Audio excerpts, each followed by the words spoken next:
Are there any behaviors that you exhibit that you've come to realize are symptoms of trauma or childhood wounding?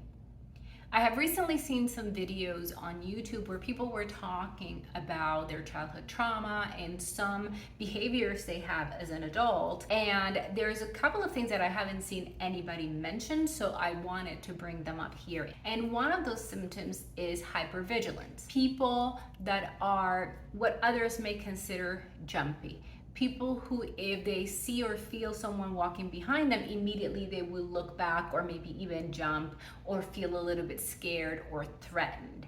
That is oftentimes a symptom of childhood abuse.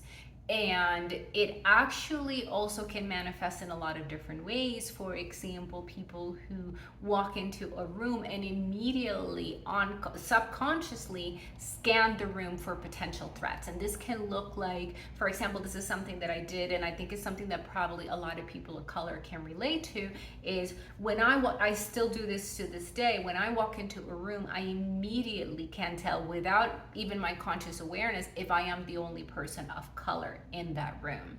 And that is also something that actually goes back to some of experiences that I had, not just in my childhood, but also in my late teens.